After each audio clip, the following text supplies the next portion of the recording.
नमस्कार, आदाब, सत श्री अकाल। दोस्तों, मैं विष्णु कुमार जांगेड़ आप सभी का, मेरे सभी साथियों का, मेरे दोस्तों का हार्दिक स्वागत करता हूं, हार्दिक अभिनंदन करता हूं भारत के सबसे बड़ी online education platform Unacademy wifi Rajasthan premium पर। दोस्तों, कैसे हैं आप सभी? मुझे पूरी उम्मीद है, मुझे पूर्ण विश्वास है कि आप हैं जो है अपनी जगह बहुत बेहतर होंगे और बहुत बेस्ट होंगे और अपने कर्तव्य के लिए जो कार्य हैं उन्हें लगातार आगे बढ़ा रहे होंगे। दोस्तों, मेहनत करने में कोई कमी नहीं रहनी चाहिए। मानसून का सीज़न राजस्थान के अंदर बेहतर तरीके से आया हुआ है।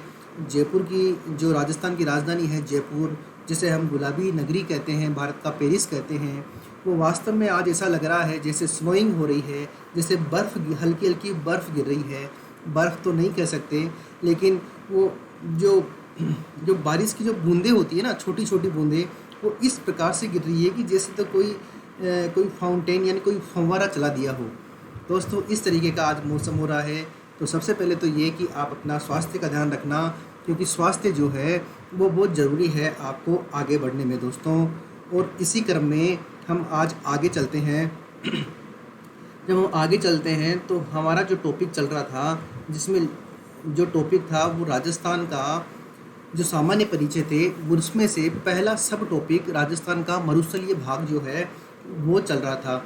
तो राजस्थान का जो मरुस्थलीय वाला भाग है, जो डेजर्ट पार्ट है, उसमें भी जो है उसके दो भाग हमने देखे थे। एक तो था अर्ध शुष्क मरुस्थल, एक था शुष्क मरुस्थल, यानी सेमी ड्राई डेजर्ट और ड्राई डेजर्ट। जो शुष्क वाला भाग था दोस्तों, उसकी उसकी हमने दो बातें देखी थी कि जो शुष्क मरुस्थलीय क्षेत्र है, कि जो शुष्क मरुस्थलीय मैदान है, उस मैदान को हमने दो भागों में बांटा था दोस्तों।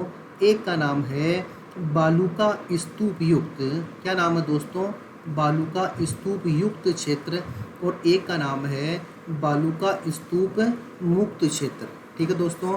तो देखो, बालू का स्तूप युक्त क्षेत्र हमने देखा था, वो क्या देखा था हमने कि जो बालू का स्तूप है उसके अंदर प्रमुख रूप से जो है बरखान, अनुप्रस्थ, अनुदेदरिय, तारानुमा, सब्र काफिज, नींबू खा, पेराबोलिक प्रकार के बालू का स्तूप मिलते हैं दोस्तों। एक प्रकार और होता है बालू का स्तूपों का, उसे बोलते हैं नेटवर्क बालू का स्तूप। खाली इतना सा ध्यान रखो कि नेटवर्क भी क्या है, एक बालू का स्तूप का प्रकार है। क्योंकि कई बार क्वेश्चन ये आता है कि बताइए निम्न में से कौन सा बालू का स्तूप का प्रकार नहीं है। ठीक है दोस्तों। तो इस प्रकार का जो क्वेश्चन आता है उसके लिए आप विशेष सावधानी रखें कि भाई नेटवर्क भी क्या है, एक प्रकार का बालू का स्तूप है। उसके बाद में हमने देखा था कि धोरे क्या होते हैं, धरियन क्या होते हैं, गासी या कारबा मार्ग क्या होता है। इसकी क्लास हमारी हो चुकी थी। तो दोस्तों, अब हम शुरू करेंगे बालू का स्तूप मुक्त क्षेत्र। क्या शुरू करेंगे दोस्तों? बालू का स्तूप मुक्त क्षेत्र शुरू करेंगे। तो दोस्तों, आप जानते हो जो शुष्क मरुस्थल है उसका लगभग 41.5% या 41.50% जो क्षेत्र है वो क्या है? बालू का स्तूप मुक्त क्षेत्र है दोस्तों। और ये जो क्षेत्र है इसे हम चट्टानी मरुस्थल भी कहते हैं। क्या कहते हैं दोस्तों? इसे हम चट्टानी मरुस्थल भी कहते हैं।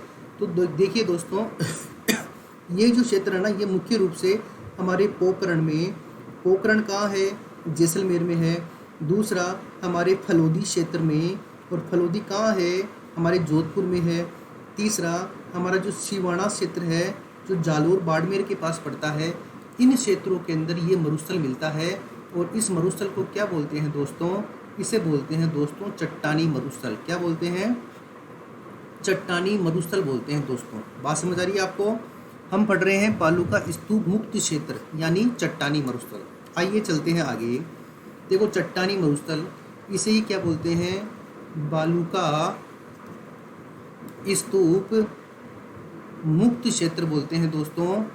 और ये कितना परसेंट है? ये लगभग 41.50% है। ये पिछली बार पटवारी के अंदर ये क्वेश्चन पूछा गया था। देखिए दोस्तों, जैसलमेर के चारों तरफ लगभग 65 किलोमीटर के क्षेत्र में, देखिए ना, ये जैसलमेर है, इसके ये 65 किलोमीटर के क्षेत्र में यानी परिधि में जो चट्टानी मरुस्थल मिलता है, इसकी प्रमुख विशेषताएं क्या है? नंबर 1, देखो दोस्तों, इस क्षेत्र में सबसे उत्तम उत्तम किस्म का स्टील ग्रेड चूना मिलता है दोस्तों। कौन सा ग्रेड चूना मिलता है? Steel grade. देखिए दोस्तों, जो चूना होता है ना, जो लाइम होता है चूना, इसकी सबसे बेस्ट जो क्वालिटी आती है वो आती है स्टील ग्रेड। कौन सी ग्रेड आती है? Steel grade. और ये स्टील ग्रेड जो है हमारे जैसलमेर में मिलता है। और कहाँ मिलता है? बालू का स्तूप मुक्त क्षेत्र में, या आप कहो कि चट्टानी मरुस्थल में। ठीक है दोस्तों। दोस्तों, ये जो क्षेत्र है जहाँ पर ये स्टील ग्रेड चूना मिलता है, इसे क्या बोलते हैं? इसे बोलते हैं सानू क्षेत्र। और कई गाइड में आप इसे सोनू क्षेत्र भी पढ़ सकते हो, तो कोई दिक्कत नहीं है। आप इसका ध्यान रखना कि सानू क्षेत्र या सोनू क्षेत्र एक ही बात है। और ये जैसलमेर के अंदर मिलता है, और ये चट्टानी मरुस्थल का भाग है। और यहाँ पर स्टील ग्रेड चूना जो है ना, वो यहाँ पर ज़्यादा प्राप्त होता है। ठीक है दोस्तों। इसी तरह से दूसरा भाग देखिए, इस क्षेत्र में पीले रंग के पत्थर मिलते हैं दोस्तों। दूसरा पॉइंट क्या है? इस क्षेत्र में किस रंग के पत्थर मिलते हैं? पीले रंग के पत्थर मिलते हैं। इनकी प्रधानता मिलती है। इसी कारण जैसलमेर के दुर्ग और हवेलियां जो है वो किस रंग के पत्थर के बने हैं? पीले रंग के पत्थर के बने हैं दोस्तों। बात समझ आई? इसी कारण से यहाँ की हवेलियां और जो दुर्ग हैं वो किस रंग के हैं दोस्तों? पीले रंग के हैं। जैसे सोनारगढ़ दुर्ग जैसलमेर और नथमल की हवेली जैसलमेर। सेकंड ग्रेड वाले एग्जाम में पूछा गया था कि बताइए नथमल की हवेली कौन से ज़िले में है? तो उसका आंसर क्या है दोस्तों? जैसलमेर ज़िले में है। कौन से ज़िले में है दोस्तों? जैसलमेर ज़िले में है। बात समझ आ रही है आपको?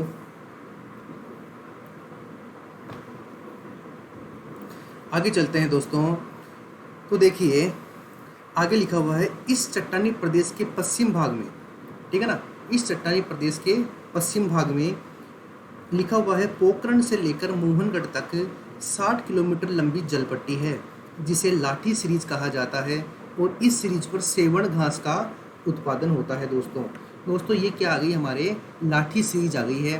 तो देखो, लाठी सीरीज या भूगर्भीय जलपट्टी क्या है, इसे समझते हैं। तो देखिए, भूगर्भीय जलपट्टी,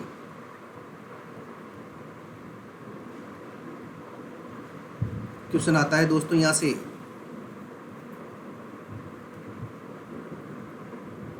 ठीक है दोस्तों, ये कहाँ पर है? जैसलमेर में है। जैसलमेर में है। जैसलमेर में कहाँ से कहाँ तक? पोखरण से मोहनगढ़ तक।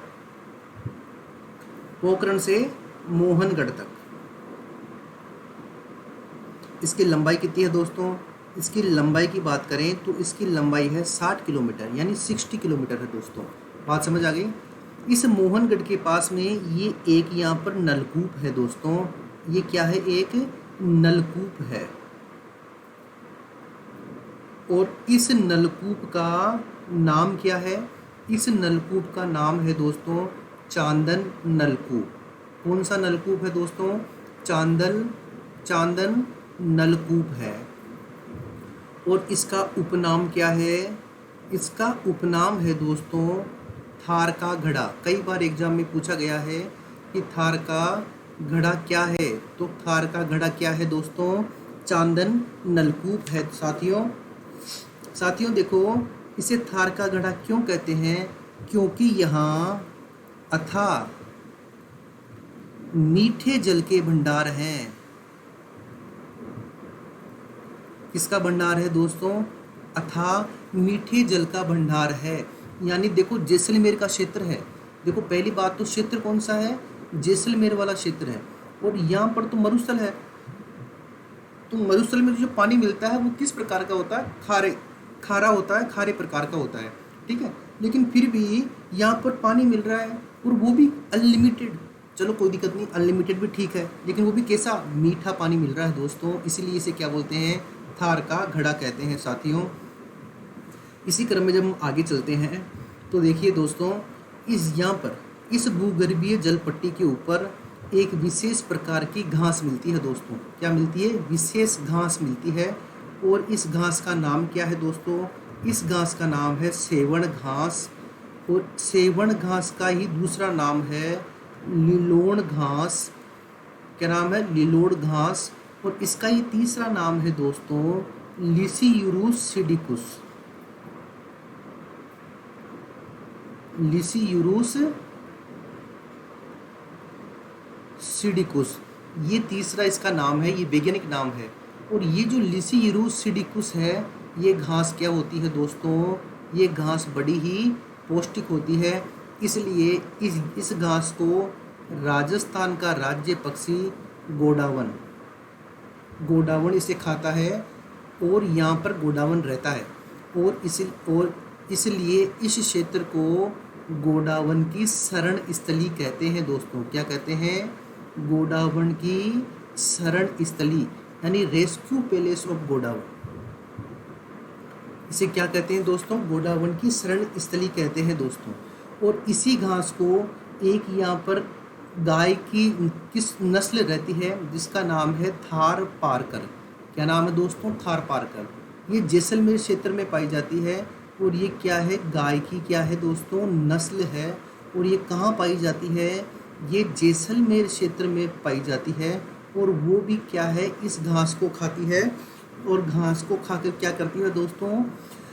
जो दूध है वो ज़्यादा देती है, क्योंकि ये क्या है? पौष्टिक घास है दोस्तों। थार पारकर क्या है? आप ये भी जानते हो कि थार पारकर पाकिस्तान का एक ज़िला है। क्या है? पाकिस्तान का एक ज़िला है जो हमारे बाड़मेर को टच करता है दोस्तों। बात समझ आई है? अब देखो दोस्तों, इसका कारण क्या है? इसका कारण क्या माना है? किसका कारण? कि भाई ये भूगर्भीय जो जल पट्टी है ये यहाँ कैसे आई, कैसे बनी? इसका कारण देखो दोस्तों, इसका कारण क्या है? इसका कारण है कि ऐसा माना जाता है कि इस क्षेत्र में कोई किसी नदी का आंतरिक बहाव है। क्या मानते हैं? कि इस क्षेत्र में किसी नदी का क्या है? आंतरिक बहाव है। आंतरिक बहाव का मतलब क्या है दोस्तों? वो हमें दिखाई नहीं देती है, लेकिन वो नदी अंदर ही अंदर, यानी ज़मीन के अंदर बह रही है दोस्तों। बात समझ गए आप? वो ज़मीन के अंदर बह रही है। इसीलिए दोस्तों ये जो क्षेत्र है ये भूगर्भीय जल पट्टी के लिए फेमस है। और भूगर्भीय जल पट्टी की कहानी क्या है ये आप अच्छे से समझ गए होंगे। आपको अच्छे से पता लग गई होगी कि ये भूगर्भीय जल पट्टी जो है ये क्यों महत्वपूर्ण है। बात समझ गए? और ये मुख्य रूप से कहाँ पर है दोस्तों? जैसलमेर ज़िले में है। कहाँ पर है? जैसलमेर ज़िले में है। ये बात आपको समझ आ गई? देखिए एक दोबारा रिवीजन करते हैं एक बार।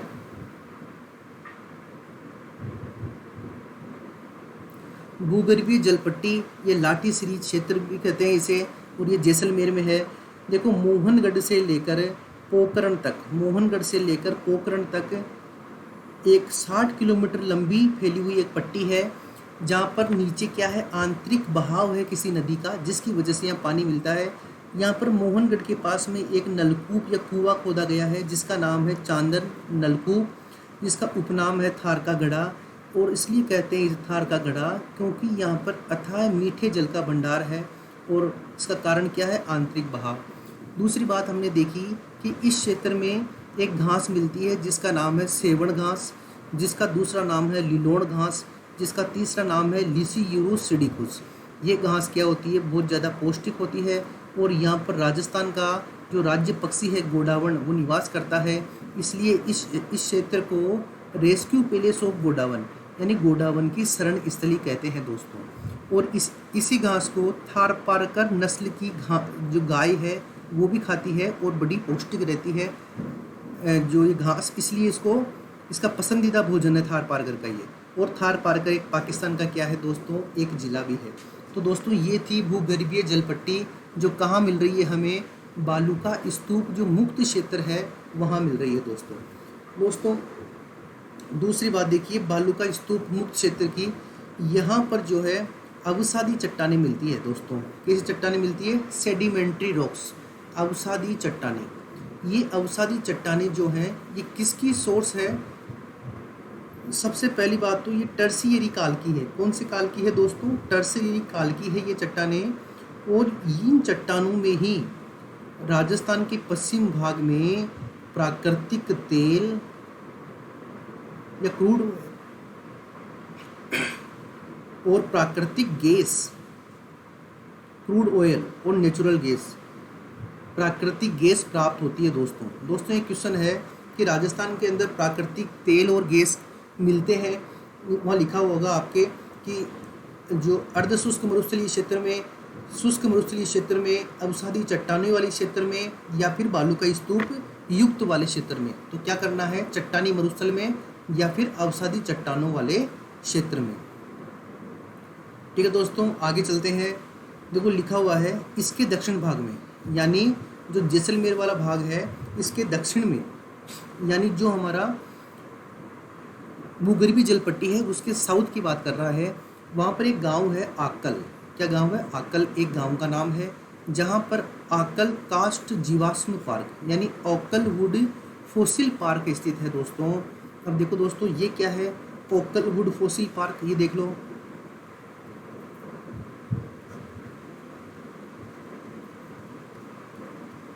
ओकल वुड फोसिल पार्क ये कहाँ पर है, ये है राष्ट्रीय मरु उद्यान में। कहाँ पर है, राष्ट्रीय मरु उद्यान।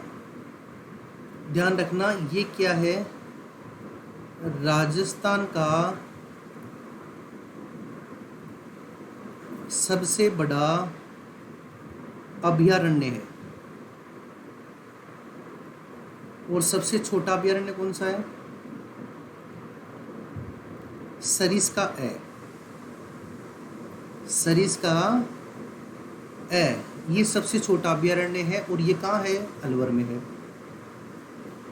तो देखो दोस्तों ये जो राष्ट्रीय मरु उद्यान है इसके ही क्षेत्र में जैसलमेर के आकल गांव में, आकल एक गांव का नाम है, वुड का मतलब लकड़ी होता है, फोसिल का मतलब जीवाश्म होता है, पार्क का मतलब पार्क होता है। यहाँ क्या मिली है, यहाँ लकड़ी के अवशेष मिले हैं।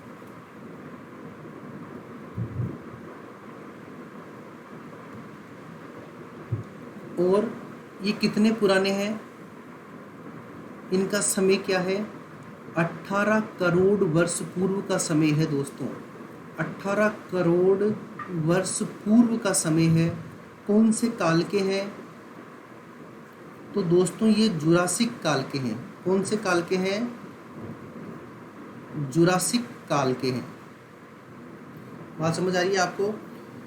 तो दोस्तों मैं सामान्य आपको अगर एक बात पूछूं कि ये देखो ये एक पेड़ है, ये एक नीम का पेड़ है, इसका ये जो तना है ना, ये तना ये कितना मीटर लंबा हो सकता है, ये हो सकता है 5 मीटर या 10 मीटर।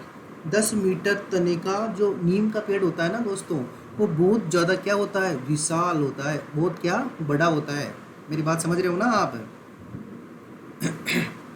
तो दोस्तों ये जो विशाल वृक्ष है ये तो 10 मीटर लंबा हुआ, लेकिन ये जो लकड़ी के अवशेष हैं ये 50 से 60 मीटर लंबे हैं। ठीक है ना। इस बात से क्या अंदाज़ा लगाया जाता है, ये अंदाज़ा लगाया जाता है कि जहाँ पर आज मरुस्थल है वहाँ पर पहले क्या थे, घने जंगल थे। क्या थे दोस्तों, घने जंगल थे। बात समझ आ रही है। ये है दोस्तों आकल वुड फोसिल पार्क। दोबारा देखते हैं। आकल एक गांव का नाम है, वुड का मतलब लकड़ी होता है, फोसिल का मतलब जीवाश्म है, और पार्क का मतलब पार्क है। तो देखिए दोस्तों, राष्ट्रीय मरु उद्यान ये राजस्थान का सबसे बड़ा अभयारण्य है। अभयारण्य का जो मैनेजमेंट है वो राजस्थान सरकार यानी स्टेट गवर्नमेंट करती है, और जो राष्ट्रीय पार्क होता है, नेशनल पार्क, उसका मैनेजमेंट कौन करता है दोस्तों, सेंट्रल गवर्नमेंट करती है। इस बात का विशेष ध्यान रखना आप। दोस्तों आगे चलते हैं। जो राष्ट्रीय मरु उद्यान है उस पर लकड़ी के अवशेष मिले हैं, और कितने समय पुराने हैं, 18 करोड़ वर्ष पूर्व के हैं दोस्तों। और कौन से काल के हैं, नाम तो आपने सुना ही होगा, जुरासिक पार्क मूवी देखी होगी, तो जुरासिक काल के हैं ये। इससे क्या अंदाज़ा लगाया जा रहा है कि जहाँ पर आज मरुस्थल है वहाँ पर पहले कभी घने जंगल हुआ करते थे, ये अंदाज़ा लगाया जा रहा है दोस्तों। तो यहाँ का क्वेश्चन समझ में आ गया आपको। ये यहाँ से कुछ भी पूछे आप उसका आंसर बखूबी दे देना। अभी देखो दोस्तों, इस क्षेत्र में एक और चीज़ पाई जाती है, उसका नाम है बाप बोल्डर क्ले। क्या नाम है दोस्तों उसका, बाप बोल्डर क्ले। ये क्या होता है दोस्तों, पहले तो ये देखो ये क्या है, ये क्या है, जो हिमानी होती है ना, हिमानी यानी बर्फ की नदियाँ,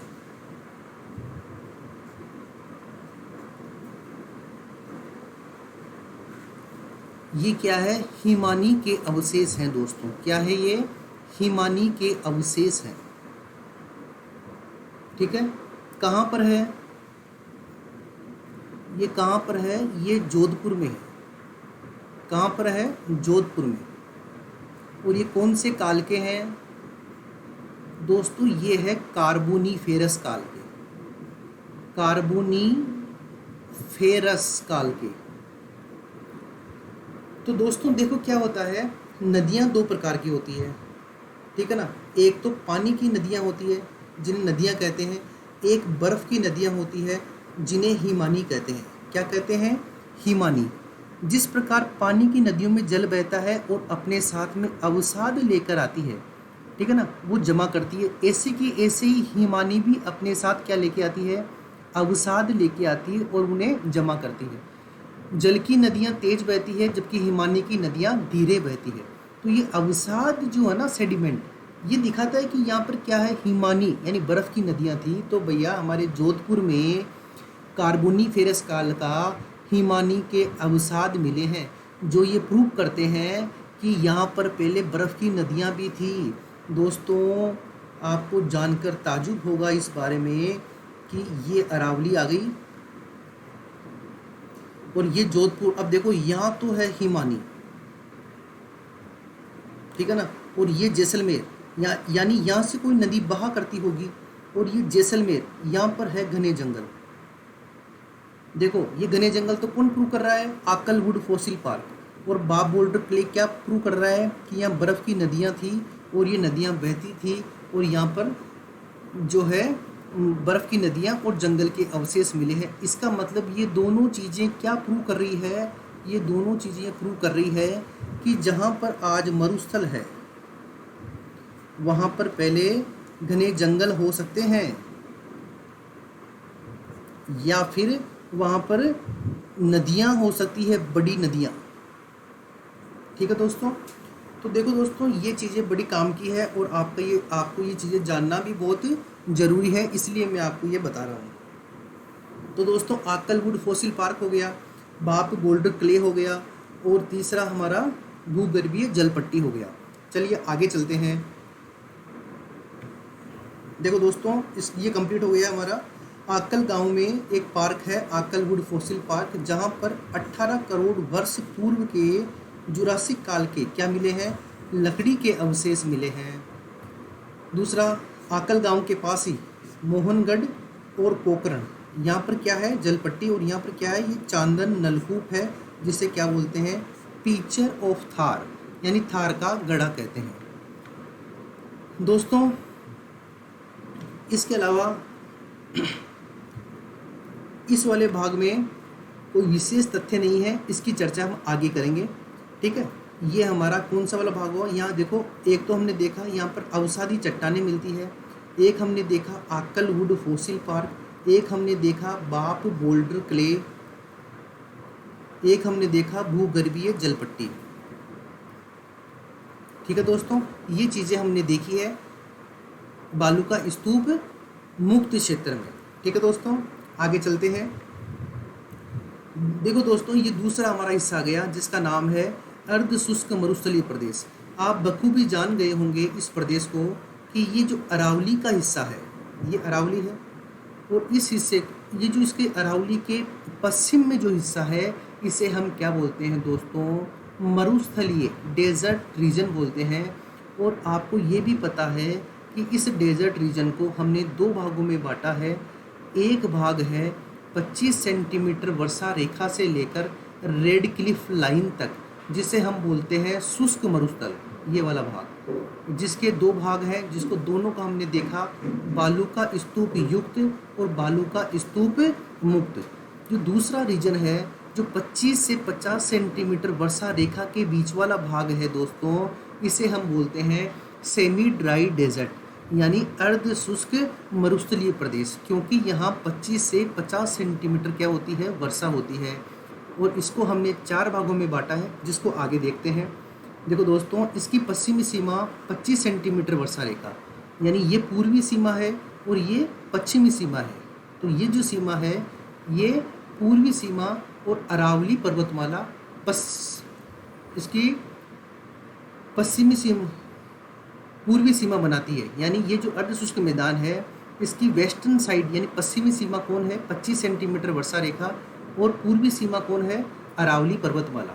ठीक है, अभी देखो दोस्तों, इसको क्या बोलते हैं, यहाँ पर अर्ध शुष्क जलवायु पाई जाती है क्योंकि यहाँ पर वर्षा 25 से 50 सेंटीमीटर होती है। ठीक है दोस्तों, तीसरी बात देखिए, इस क्षेत्र में जो है उष्ण कटिबंधीय वन मिलते हैं दोस्तों। कैसे वन मिलते हैं, उष्ण कटिबंधीय वन मिलते हैं यहाँ पे। ये इसका मुख्य बात है क्योंकि भाई बारिश इतनी होती है ना, 25 से 50 सेंटीमीटर होती है, तो सेमी ड्राई क्लाइमेट यहाँ मिलता है। तो यहाँ पर जो वनस्पति है वो इसी प्रकार की मिलती है। ये दोस्तों मुख्य रूप से श्रीगंगानगर, हनुमानगढ़, सीकर, चूरू, झुंझुनू, नागौर, पाली, जालोर आदि के अंदर क्या है दोस्तों, एक्सटेंडेड है, विस्तृत है, फैला हुआ है।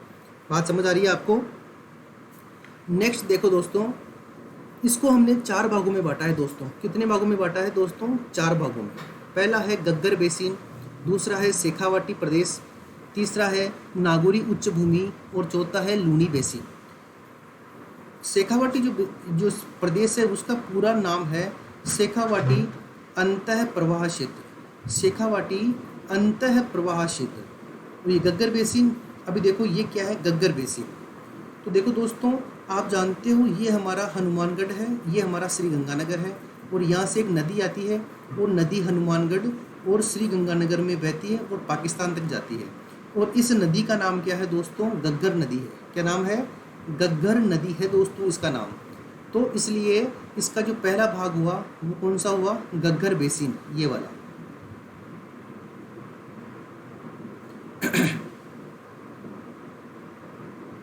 उसके बाद में आप जानते हो दोस्तों, ये सीकर, चूरू और झुंझुनू ये वाला जो क्षेत्र है ये शेखावाटी का क्षेत्र है, इसलिए इसे कहा शेखावाटी अंतः प्रवाह क्षेत्र। क्या बोला दोस्तों, इसे शेखावाटी अंतः प्रवाह क्षेत्र। तीसरा हमने देखा ये जो नागौर के आसपास का क्षेत्र है ये वाला, इसे बोलते हैं नागौरी उच्च भूमि यानी नागौरी हाईलैंड। और दोस्तों नंबर 4 है, ये है हमारा लूनी बेसिन। क्या है दोस्तों, लूनी बेसिन। बेसिन का मतलब होता है जहाँ से कोई नदी बहती है, तो वो नदी जिस क्षेत्र से बह रही है ना उसे क्या बोलते हैं हम, बेसिन बोलते हैं उस नदी का। तो यहाँ से लूनी नदी बहती है और ऊपर ही ऊपर गग्गर नदी बहती है। बात समझ गए। तो इन चारों क्षेत्रों का एक तो आप क्रम ध्यान रखना कि उत्तर से दक्षिण में क्रम क्या है और दक्षिण से उत्तर में क्रम क्या है दोस्तों, ठीक है ना। तो ये जो है ये 25 सेंटीमीटर वर्षा रेखा से लेकर 50 सेंटीमीटर वर्षा रेखा के बीच में फैला हुआ क्षेत्र है, जिसे राजस्थान में अर्ध शुष्क मरुस्थलीय प्रदेश यानी सेमी ड्राई डेजर्ट रीजन कहते हैं। बात समझ आ गई।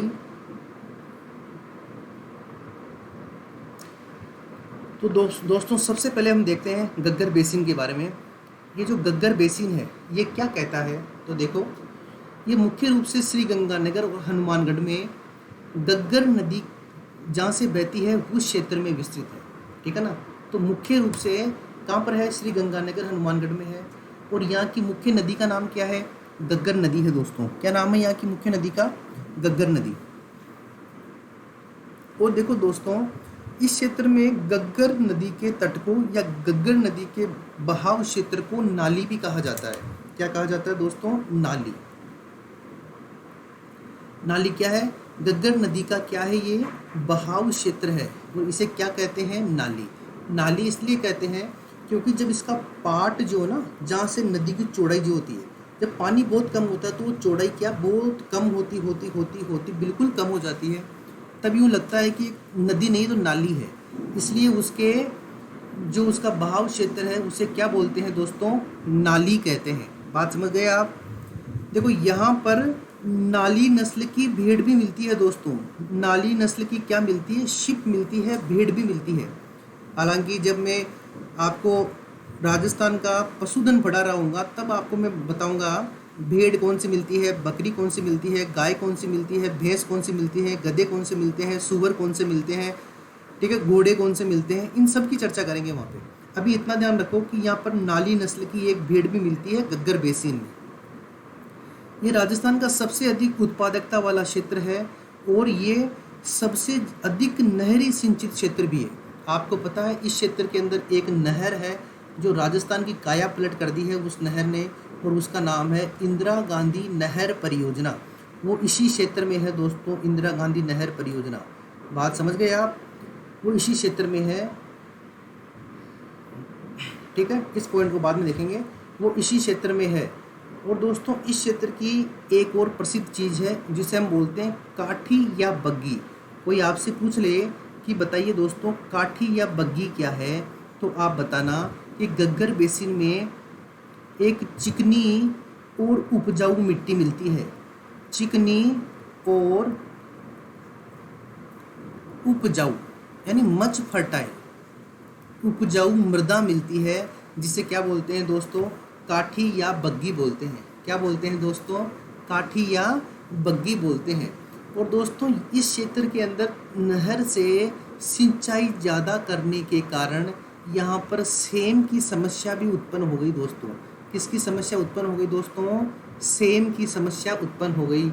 और आप जानते हो गंगानगर और हनुमानगढ़ के अंदर गेहूँ से लेकर, चावल से लेकर, गन्ने से लेकर हमारे जो कपास, इन माल्टा, किन्नू, इसके उत्पादन के अंदर ये दोनों जो ज़िले हैं ये बड़े अग्रणी हैं, आगे बढ़े हुए हैं। दोस्तों हमने आज देखा अर्ध शुष्क क्षेत्र में जो हमने देखा गग्गर बेसिन, इसकी हमने चर्चा करी है। और जो बालू का स्तूप मुक्त क्षेत्र था उसका हमने क्षेत्र देखा, और उसके अंदर हमने देखा जो हमारी भूगर्भीय जल पट्टी है वो क्या है, आकलवुड फॉसिल पार्क क्या है, बाब वोल्टर क्ले क्या है, इन सब की चर्चा आज हमने करी है। दोस्तों आपका टेस्ट तैयार है। टेस्ट शाम को 5 बजे लिया जाएगा। उसकी इन्फॉर्मेशन मैं आपको दे दूंगा, वो कल होगा। आज या कल में वो टेस्ट होगा तो मैं आपको बता दूंगा उसके बारे में, ठीक है दोस्तों। अगर आपको शाम को 5 बजे इन राजस्थान ज्योग्राफी की ही लाइव क्लास आती है वाईफाई 2.0 पर, ठीक है दोस्तों। तो आज के लिए इतना ही। इसको पढ़ते रहिए, इसको नोट करते रहिए, और अपने जोश और जुनून को इतना ज़्यादा बढ़ा के रखिए कि आने वाली वैकेंसी के अंदर आपको एक पोस्ट लेनी ही लेनी है दोस्तों, ठीक है। मेहनत को इस तरह से करो, उस मुकाम पे अपनी मेहनत को पहुंचाओ जहां पर आपको आपकी पोस्ट से कोई रोक नहीं सके, ठीक है दोस्तों। तो इसी के साथ ही आज के लिए अलविदा। कल मिलते हैं और शाम को लाइव मिलते हैं 5 बजे वाईफाई 2.0 पर, ठीक है दोस्तों। शुक्रिया। जय हिंद, जय भारत।